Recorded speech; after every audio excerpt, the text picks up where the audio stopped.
This is a news alert on Adaderana 24. අහමදාබාද් හේසෙද වූ ගුවන් අනතුරින් එහි ගමන්ගත් සියලු මගින් සහ කාර්ය මණ්ඩලය මිය යන්නට ඇති බව ඉන්දිය මාධ්‍ය වාර්තා කරනවා. අනතුර සිදුවන අවස්ථාවේ යානය තුළ මගින් 230 දෙනෙකු ගමන් කරමින් සිට තිබූ අතර නියමුවන් දෙදෙනා අතර කාර්ය මණ්ඩලයේ 12 දෙනෙකු යානය තුළ රැඳී සිටියා. යානයේ ගමන් කළ පිරිස අතර කුඩා දරුවන් දෙදෙනෙකුද සිටින අතර ලන්ඩන් නුවර බලා පියාසර කළ යානයක් වීම හේතුවෙන් එහි විදේශිකයන් රැසක්ද ගමන් කරමින් සිට තිබුණා. අහමදාබාද් ගුවන්තොටුපළ බලධාරීන් සඳහන් කර තිබුණේ යානය තුළ බ්‍රිතාන්‍ය ජාතිකයන් 53 දෙනෙකු, පෘතුගාල ජාතිකයන් 7 දෙනෙකු සහ කැනේඩියානු ජාතිකයෙකු ගමන් කරමින් සිටි බවයි. යානය අහමදාබාද් ආසන්නයේ පිහිටි වෛද්‍ය විද්‍යාලයක නේවාසිකාගාරයක් මතට කඩා වැටී තිබීම හේතුවෙන් එහි සිටි නේවාසික සිසුන් විශාල පිරිසක්ද අනතුරින් තුවාල ලබා තිබුණා.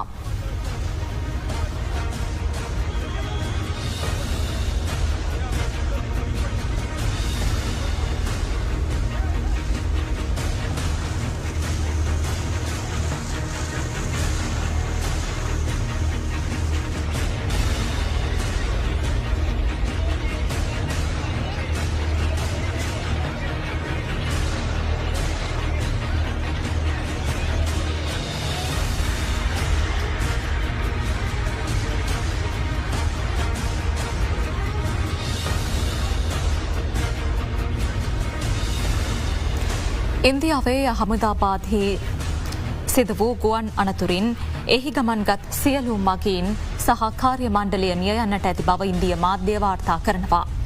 අනතුර සිදුවන අවස්ථාවේ යානය තුළ මගින් 230 දෙනෙකු ගමන් කරමින් සිට තිබූ අතර නියමුවන් දෙදෙනා කාර්ය මණ්ඩලයේ 12 දෙනෙකු යානය තුළ රැඳී සිටියා. යානයේ ගමන් කළ පිරිස අතර කුඩා දරුවන් දෙදෙනෙකුද සිටින අතර ලන්ඩන් නුවර බලා පියාසර කළ යානයක් වීම හේතුවෙන් එහි විදේශිකයන් රැසක්ද ගමන් කරමින් සිට තිබුණා.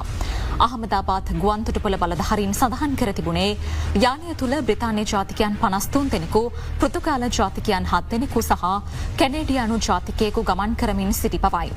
යානය අහමදාබාද් ආසන්නයේ පිහිටි වෛද්‍ය විද්‍යාලයක නේවාසිකාගාරයක් මතට කඩා වැටී තිබීම හේතුවෙන් එහි සිටි නේවාසික සිසුන් විශාල පිරිසක්ද අනතුරින් තුවාල ලබා තිබුණා.